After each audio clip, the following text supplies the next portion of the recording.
ஞானானந்தமயம் தேவம் நிர்மலஸ்படிகாகிருதிம் ஆதாரம் சர்வ வித்யானாம் ஹயக்ரீவம் உபாஸ்மகே. நெக்ஸ்ட் ஜென் யூடியூப் சேனல் நேயர்களுக்கு அஸ்ட்ரோ KS ஐயங்காரின் பணிவான நமஸ்காரங்கள். மாத பலன் விஸ்வாவசு வருஷம் தை மாதம் 15/1/2026 12/2/2026 வரலும் உண்டான பலன்கள். மாத பலன்னு சொல்லும்பொழுது மாத கிரகங்களான சூரியன், செவ்வாய், புதன் மற்றும் சுக்கிரனுடைய மாறுதல்களை வச்சு சொல்லக்கூடிய பலன்கள். இந்த மாதத்தில் வரக்கூடிய கோள் சாரம் என்ன, இந்த மாதத்தில் வரக்கூடிய விசேஷ நாட்கள் என்ன அப்படின்றத பார்க்கலாம். முதல்ல இந்த மாதத்தில் வரக்கூடிய கோள் சாரம் என்ன அப்படின்றத பார்க்கும்பொழுது, காலபுருஷ தத்துவத்தின் 3வது ராசியான மிதுன ராசியில் குரு வக்ரகதி அடைகிறார், வக்கரத்தில் இருக்கார். சிம்மத்தில் கேது, அது தவிர பார்த்தீங்கன்னா அதாவது துலாத்தில் தனுசுல சுக்கிர பகவான், மகரத்தில் 3 கிரகம் செவ்வாய், சூரியன் மற்றும் புதன், கும்பத்தில் சனி, ராகு. இந்த மாதத்தினுடைய ஆரம்பத்தில் இருக்கக்கூடிய கிரக நிலை இது. அதற்கு பிறகு மாறுதல்கள்னு பார்க்கும்பொழுது 15/1/2026 அன்றைக்கே சுக்கிரன் 10ஆம் இடமான மகரத்துக்கு போகிறார். அதாவது காலபுருஷ தத்துவத்தின் 10ஆம் இடமான மகரத்துக்கு போகிறார். அதற்கு பிறகு பார்த்தேனால் மகரத்தில் இருக்கக்கூடிய புதன் கும்பத்துக்கு 29/1/2026 அன்றைக்கி போகிறார். மறுபடியும் சுக்கிரன் மகரத்திலிருந்து கும்பத்துக்கு போகிறார். கும்பத்தில் பார்த்தோம்னா 4 கிரகங்கள் ஆறுது. எப்போ அப்படின்னா, அதாவது 7/2/2026 அன்றைக்கி சுக்கிரனும் கும்பத்துக்கு போயிடுறார். சனி, சுக்கிரன், ராகு மற்றும் புதன் 4 கிரகங்கள் 7/2/2026 இருக்குது. இந்த மாதத்தில் ஒரு பெரிய விசேஷம் என்னென்னா, சூரியன், செவ்வாய் இந்த 2 கிரகங்களும் மகரத்திலே ஃபுல்லாக இருக்கார் இந்த காலகட்டத்தில். இந்த மாதத்தில் வரக்கூடிய விசேஷ நாட்கள் அப்படின்னு பார்க்கும்பொழுது 15/1/2026 அன்றைக்கி உங்களுக்கு பொங்கல் பண்டிகை, அதாவது உத்தராயண புண்ணிய காலம், அதாவது உத்தராயணம் தட்சிணாயணம்னு 2 பாதியாக வருஷத்தை பிரிச்சிருக்கா. அதில் உத்தராயணம்ன்றது தேவர்கள் விழித்து கொள்ளும் நாள்னு சொல்லக்கூடியது. எல்லா விதமான சுப காரியங்களும் செய்யக்கூடிய காலகட்டமாக இந்த மாதம் அமையிறது. உத்தராயணம் தை பிறந்தால் வழி பிறக்கும்னு சொல்லக்கூடியது. உத்தராயணத்தில் எல்லா விதமான ஏற்றங்களும் இருக்கும். தை மாதம் முதல் நாள் பொங்கல் பண்டிகை, அதாவது உழவர்களுக்கு பெரிய திருநாளாக சொல்லக்கூடியது. அதாவது அவங்க சூரிய நமஸ்காரம் பண்ணக்கூடிய காலகட்டம். இந்த வாட்டி பார்த்தலையானால் துவாதசி அன்னைக்கு வருது. அதாவது தை பொங்கல் துவாதசி 15/1/2026 துவாதசி கேட்ட நட்சத்திரம் வேறு வருது. இந்த பொங்கல் வைக்கக்கூடிய சரியான நேரம் பார்த்தலையானால் 9:30 10:30 சுக்கிரஹோரை, சுபஹோரையான வியாழக்கிழமையில் வரக்கூடிய சுபஹோரை. இது 9:30 10:30 மணி வருது. இது ஒரு நல்ல நேரமாக சொல்லக்கூடியது. குளிகை நேரமாக இருந்தாலும் இது ஒரு நல்ல நேரம். குளிகை நேரம் நல்ல சம்பவங்கள் நடக்குமே ஆயின் அது மறுபடியும் வரக்கூடிய வாய்ப்புகள் மிகவும் அதிகம். அதனால் பொங்கல் பானை வைக்கக்கூடிய நல்ல நேரம்னு சொல்லக்கூடியது காலை 9:30 10:30 மணிக்குள்ளே வைக்கிறது ரொம்பவுமே சிறந்தது. இந்த காலகட்டத்தில் உங்கள் எல்லாருக்கும் என்னுடைய பொங்கல் நல்வாழ்த்துக்களை சொல்கிறேன். நல்லபடியாக இருங்கோ. இந்த மாதத்தில் வரக்கூடிய மற்ற விசேஷங்கள்னு பார்த்தோம்னா 16ஆம் தேதி பிரதோஷம், காணும் பொங்கல்னு சொல்லுவா. அது தவிர மாட்டுப்பொங்கல், இது எல்லாம் 16ஆம் தேதியே. அதுக்கப்புறம் வள்ளுவர் தினம், இதெல்லாம் வருது. அது தவிர பார்த்தீங்கன்னா இந்த மாதம் 25/1/2026 அன்றைக்கி ரத சப்தமி, சூரியன் தேர் சக்கரம் திரும்பக்கூடிய நாள். அன்னியிலிருந்து வெயில் ரொம்பவும் அதிகமாகக்கூடிய காலகட்டம். அதாவது சூரியன் இவ்வளவு நாளாக அதாவது தெற்கிலிருந்து வடக்கிலிருந்து வடகிழக்குக்கு மாறுறார் அவர். இந்த காலகட்டம் கிழக்கு பக்கமாக போகக்கூடியதுனால இந்த காலகட்டத்தில் பார்த்தாலேயானால் வெயில் ஏறக்கூடிய காலகட்டமாக இருக்கும். 26/1/2026 நம்மளுடைய அதாவது ரிப்பப்ளிக் டே. அதாவது இந்தியா சுதந்திரம் வாங்கி அதுக்கப்புறம் ரிப்பப்ளிக் 1950 வாங்கினது. இப்போ 2026ஆம் வருஷம் வந்துடுத்து. இப்போது ரிப்பப்ளிக் டே, இது ஒரு பெரிய விசேஷம். அதாவது அரசாங்கம் அப்படின்னு சொல்லக்கூடியது, அதாவது ஆல் ஓவர் இந்தியா ஒரே ஒரு ஒருமைப்பாட்டின் கீழே இருக்கக்கூடிய ரிப்பப்ளிக் டே கொண்டாடக்கூடிய காலகட்டம். 26ஆம் தேதி அன்னைக்கு வாஸ்து அதாவது இந்த 26ஆம் தேதி அன்னைக்கு வாஸ்து புருஷன் கண் விழிக்கும் நாள் அன்றைக்கி வந்து பார்த்தாங்கன்னா கார்த்தால 9:52 11:22 வரலும் உண்டான நேரம் வந்து வாஸ்து கண் விழிக்கும் நாள். இந்த காலகட்டத்தில் புதுசாக மன பூஜை போடுறது, அஸ்திவாரம் தோன்றது, அதை தவிர டாக்குமெண்ட் சைன் பண்ணி கொடுக்கறது, இதெல்லாம் வந்து பண்ணுறதன் மூலியமாக எந்த ஒரு ப்ராஜெக்ட் நீங்கள் ஆரம்பிச்சிங்கனாலும் அது வெற்றிகரமாக முடியக்கூடிய காலகட்டமாக அமைய போகிறது. இந்த வாஸ்து கண் விழிக்கும் பொழுது 5 வகையாக பிரிக்கிறார். அதாவது பொதுவாகவே பார்த்தோம்னா இது ஒரு 1.5 மணி நேர காலகட்டம். 18 நிமிஷமாக 5 மணி நேரமாக பிரிக்கிறார், 5 வகையாக பிரிக்கிறார். அதாவது வாஸ்து புருஷன் கண் விழித்து அவருடைய காலை கடன்கள் செய்யக்கூடியது, பிறகு குளிக்கக்கூடிய ஒரு 18 நிமிஷம், அதற்கு பிறகு போஜனம் செய்யக்கூடியது, அதாவது அதற்கு பிறகு வந்து பூஜை செய்யக்கூடியது, பிறகு போஜனம் செய்யக்கூடியது, அதற்கு பிறகு தாம்பூலம் தரிக்கக்கூடியது. இந்த கடைசி 18 36 நிமிஷம் அப்படின்னு சொல்லக்கூடிய, அதாவது 10:52 11:22 வரலும் செய்யக்கூடிய எந்த ஒரு விஷயமாக இருந்தாலும் நிச்சயமாக நிறைவேறும். அதாவது மனைக்கால் நடுறது, அதை அடிகோல் நடுறது, அதை தவிர வந்து உங்களுக்கு கிணறு வெட்டுறது, புதுசாக வந்து கான்ட்ராக்ட் கையெழுத்து போடுறது, கன்ஸ்ட்ரக்ஷன் பண்ணுறது, இது எல்லாமே நல்ல ஒரு ஏற்றத்தை கொடுத்து நல்லபடியாக முடியக்கூடிய காலகட்டமாக அமைய போகிறது. இந்த மாதம் பார்த்தாலேயானால் பௌர்ணமி வருது. அதாவது மிகப்பெரிய விசேஷம். தை பௌர்ணமி அப்படின்றது வந்து மிகப்பெரிய ஏற்றமான காலம். தை அமாவாசையும் பெரிய விசேஷம். ஏன்னா உத்தராயண புண்ணிய காலத்தில் வரக்கூடிய முதல் அமாவாசை தை அமாவாசை. 18/1/2026 தை அமாவாசை. பித்ருக்களுக்கு செய்ய வேண்டிய கர்மாக்களை செய்கிறது உங்களுடைய சந்ததியினரை நல்லபடியாக வழியேற்றி செல்லக்கூடும்.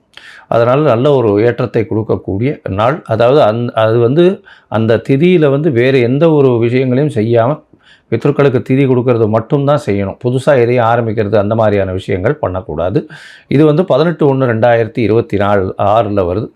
அதற்கு பிறகு பௌர்ணமி எண்ணிக்கை பார்த்தாலேயானால் பௌர்ணமி 1/2/2026 தை பௌர்ணமி பெரிய விசேஷமான நாள். தை பௌர்ணமி பார்த்தாலேயானால் வடலூர் அப்படின்னு சொல்லும்போது ராமலிங்க அடிகளார் வரும். அதாவது ராமலிங்க அடிகளாருடைய தினம். வடலூரில் வந்து பார்த்தாலேயானால் அந்த இது தைப்பூச திருநாள் வேறு அன்றைக்கி. முருகனுக்கு ரொம்ப விசேஷம். அதை தவிர வந்து ஏற்றிய வயிற்றில் எரியக்கூடிய நெருப்பை அணைக்கக்கூடிய, அதாவது சாப்பாடு போடணும் அப்படின்றத மிகவும் வலியுறுத்தி சொல்லக்கூடியவர்.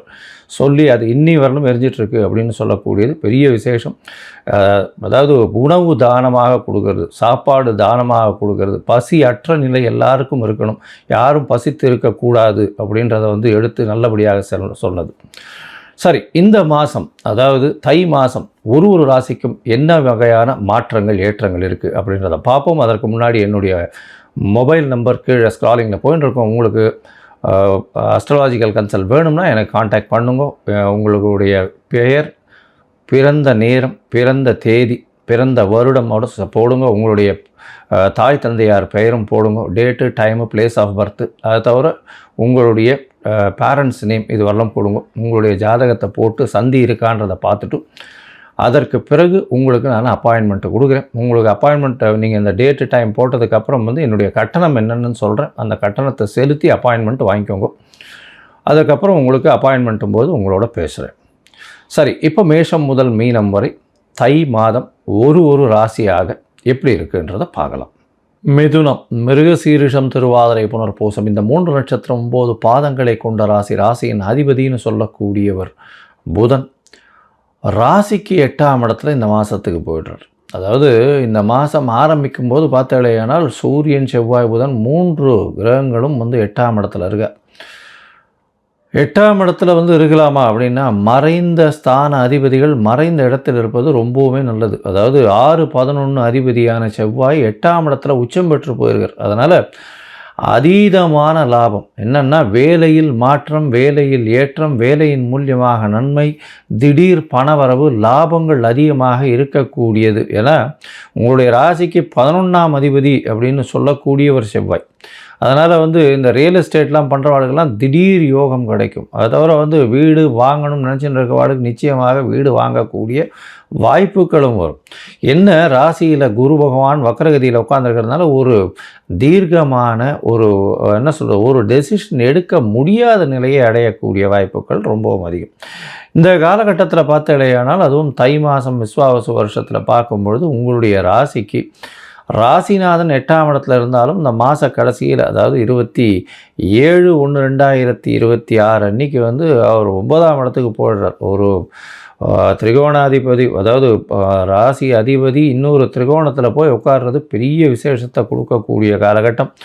அதை தவிர இந்த மாதம் வந்து பார்த்தோன்னா பெரிய ஏற்றம் என்ன அப்படின்னு பார்க்கும்பொழுது 4 கிரகங்கள் 9ஆம் இடத்துல போய் சேர்றது, 8ஆம் இடத்துல இருக்குது, அதுக்கப்புறம் 9ஆம் இடத்துல போகிறது. அதாவது சூரியன், செவ்வாய், புதனோட சுக்கிரனும் 15/1/2026 அன்றைக்கே வந்துடுறார். 8ஆம் இடத்துல மறைந்த சுக்கிரனாக இருக்கக்கூடிய காலகட்டம். மனசுக்குள்ளே சில கிளேசங்கள் வரும். குழந்தைகள்னால் சிறு தொல்லைகள் வரக்கூடிய வாய்ப்புகள் உண்டு. ஏன்னா 5ஆம் அதிபதி 8ஆம் இடத்துல போய் மறையிறதுனால அந்த அளவு விசேஷத்தை கொடுக்காது. அதனால் வந்து சிறு செலவுகள் வரும். குழந்தைகளுக்காக வெளியூர், வெளிநாடு, வெளிமாநிலம் செல்ல வேண்டிய கட்டாயம் வரும். மறைந்த இடத்திலிருந்து சிறு தொல்லைகள் வந்தாலும் நல்ல ஒரு ஏற்றம் கிடைக்கும். என்னென்னா இந்த மாத கடைசி, அதாவது 7/2/2026 அப்போ, இந்த தமிழ் மாதத்தினுடைய கடைசி, தை மாதத்தினுடைய கடைசியில் பார்த்தேன்னா சுக்கிரனும் வந்து உங்களுடைய ராசிக்கு 9ஆம் இடத்துல போகிறார். இந்த மாதம் பெரிய விசேஷம் என்னென்னா 1, 5, 9க்கு உண்டான 3 கிரகங்களும், அதாவது சனி, சுக்கிரன் மற்றும் புதன் 3 கிரகங்களும் 9ஆம் இடத்துல போயிருக்கு. இதனால் பார்த்தோம்னா வெளிநாடு போய் படிக்கக்கூடிய பாக்கியம் நிச்சயமாக இருக்கும். தந்தையின் சொத்துக்கள் வந்து சேரக்கூடிய வாய்ப்புகள் நிச்சயமாக உண்டு. மேல் படிப்பு படிப்பதற்கு எந்த ஒரு பிரச்சனையும் இருக்காது. இவ்வளோ நாள் வந்த பிரச்சனைகள் எல்லாம் கரைந்தோடி போகக்கூடிய வாய்ப்பு. தந்தையின் மூலியமாக, தந்தையினுடைய ஹெல்ப் நிச்சயமாக கிடைக்கும். அதாவது அப்பா மூலியமாக சொத்துக்கள் வரணுமா, அப்பா மூலியமாக வரக்கூடிய வித்தைகள் வரணுமா, அப்பா மூலியமாக வரக்கூடிய, அதாவது அந்த ட்ரெடிஷ்னல் ப்ராப்பர்ட்டி, ட்ரெடிஷ்னல் பிஸ்னஸ் இதெல்லாம் சொல்கிறாங்க இல்லையா, அதெல்லாம் கையில் வரக்கூடிய வாய்ப்புகள் இந்த மாதத்தில் நிச்சயமாக உண்டு. உங்களுடைய ராசிக்கு பார்த்தோன்னா 9ஆம் அதிபதியை உங்களுடைய ராசியின் 10ஆம் அதிபதினு சொல்லக்கூடிய குரு பகவானே பார்க்குறார். 9ஆம் அதிபதி அது வந்து பெரிய விசேஷம். பொது காரியங்களுக்கு நீங்கள் செலவு பண்ணக்கூடிய வாய்ப்புகள் நிச்சயமாக இருக்கும். மொத்தத்தில் பார்க்கும்பொழுது இந்த மிதுன ராசிக்காரர்களுக்கு 9ஆம் இடம் வலுப்பெற்று போகிறது. 7/2/2026 வலுப்பெற்று போகிறதுனால 4 கிரகங்கள் இருக்குது. அதுவும் ராகுவோடு சேர்ந்த சனி, புதன், சுக்கிரன் இருக்கிறதுனால தந்தையின் உடல்நிலையில் நல்ல ஒரு ஏற்றம் இருக்கும். வெளிநாடு போய் படிக்கக்கூடிய வாய்ப்புகள் மிகவும் அதிகமாக இருக்கும். முயற்சிகளில் சிறு தடங்கள் வந்தாலும் முயற்சிகளில் வெற்றி பெறக்கூடிய வாய்ப்புகள் நிச்சயமாக இருக்கும். அது தவிர பார்த்தீங்கன்னா இளைய சகோதரர்களோட சிறு மனக்கசப்பு இருக்கக்கூடிய வாய்ப்புகள் நிச்சயமாக உண்டு. தாயின் உடல்நிலை நல்ல ஒரு ஏற்றம் இருக்கும். எப்போ அப்படின்னா 27ஆம் தேதி வரலும் தாயின் உடல்நிலையில் பின்னடைவு இருக்கும். அதற்கு பிறகு 27/1க்கு பிறகு நல்ல ஒரு ஏற்றம் இருக்கக்கூடிய காலகட்டமாக இருக்கும். தீர்க்கமான சிந்தனைகள் வரக்கூடிய வாய்ப்புகள் 27/1/2026 மேலே இருக்கும். அது வரலும் கொஞ்சம் மனக்குழப்பம், எந்த ஒரு தெளிவற்ற நிலை இருக்கும். எடுத்த முடிவுகள் எடுக்க முடியாமல் திணறக்கூடிய வாய்ப்புகள் இந்த காலகட்டத்தில் அமைய போகிறது. அது தவிர பார்த்தீங்கன்னா தாயின் உடல்நிலையில் நல்ல ஒரு ஏற்றம் இருக்கும். தந்தையின் உடல்நிலையில் நல்ல ஒரு ஏற்றத்தை கொடுக்கக்கூடிய காலகட்டமாக இருக்கும். உங்களுடைய ராசிக்கு வெளிநாடு போய் படிக்கக்கூடிய வாய்ப்புகள் நிச்சயமாக இருக்கும். மேற்படிப்பு நிச்சயமாக இருக்கக்கூடிய காலகட்டம். மறைந்த செல்வங்கள் வரக்கூடிய காலகட்டம். ரியல் எஸ்டேட் மூலியமாக நல்ல ஒரு ஜாக்பாட் அடிக்கக்கூடிய வாய்ப்புகள். நினச்சி பார்க்க முடியாத நேரத்தில் தடால்னு வரக்கூடிய வாய்ப்பு. நிலம் சம்பந்தம், அதை தவிர வந்து இந்த பூமி சம்பந்தமாக வியாபாரம் பண்ணுறவாளுகள்லாம் பெரிய ஏற்றம் கிடைக்கும். இந்த காலகட்டத்தில் பார்க்கும்பொழுது அதாவது போட்டிகளில் வந்து நிச்சயமாக வெற்றி வரும். போட்டித் தேர்வின் மூலியமாக வெளிநாடு வெளியூர் போகக்கூடிய பாக்கியம் நிச்சயமாக கிடைக்கும். அது தவிர பார்த்தீங்கன்னா இந்த நெருப்பு சம்பந்தமாக, இந்த வெல்டிங், அந்த மாதிரியான விஷயங்கள், எலக்ட்ரிக்கல், எலக்ட்ரானிக், இன்ஜினியரிங் பண்ணுறவங்க, ஆர்ட் டைரக்டர்ஸ், அதை தவிர வந்து இந்த எழுத்து பணியில் இருக்கிறவங்க, இவங்களுக்கெல்லாம் வந்து பெரிய ஏற்றம் கிடைக்கக்கூடிய காலகட்டம். இந்த மாதத்தில் உங்களுக்கு வரக்கூடிய சந்திராஷ்டம நாட்கள் அப்படின்னு சொல்லக்கூடியது வந்து 18/1/2026 20/1/2026 வரணும். இந்த சந்திராஷ்டம நாளில் வந்து புதிய முயற்சி வேண்டாம், வெளியூர் வெளிமாநில பிரயாணம் வேண்டாம்னு சொல்கிறோம். ஒருவேளை பண்ண வேண்டி இருந்தது ஏனால் சந்திர பகவானுக்கு உண்டான எளிய பரிகாரம்னு சொல்லக்கூடியது பக்கத்தில் இருக்கக்கூடிய கோவிலில் உங்களால் முடிஞ்ச அளவு நெல் தானம் கொடுத்துட்டு போங்க. அது பண்ணிட்டு போன இல்லையானால் கண்டிப்பாக சந்திராஷ்டமத்தின் தாக்கம் குறையும். சரி, இந்த மாதம் வந்து நீங்கள் ஹயக்ரீவரை போய் வணங்கிட்டு வாங்க. தை மாதம் வேறு. இப்போ வந்து பசங்களுக்கெல்லாம் வந்து ஆனுவல் எக்ஸாம் வரக்கூடிய காலகட்டம். மார்ச்சில் வந்து ஆனுவல் எக்ஸாம் வந்துடும். அதனால் இப்போ முதல்ல உத்தராயணம் பிறக்கும் பொழுதே போய் ஹயக்ரீவரை போய் சேவிச்சுட்டு வாங்கோ. ஹயக்ரீவரை சேவிச்சுட்டு வந்து கல்விக்கே வந்து அவர் தான் வந்து குருவாக சொல்லப்பட, சரஸ்வதிக்கே குருவாக சொல்லக்கூடியவர். அதனால் ஹயக்ரீவர் கோவில் செட்டிப்புண்ணியமில் இருக்குது, போயிட்டு வாங்கோ.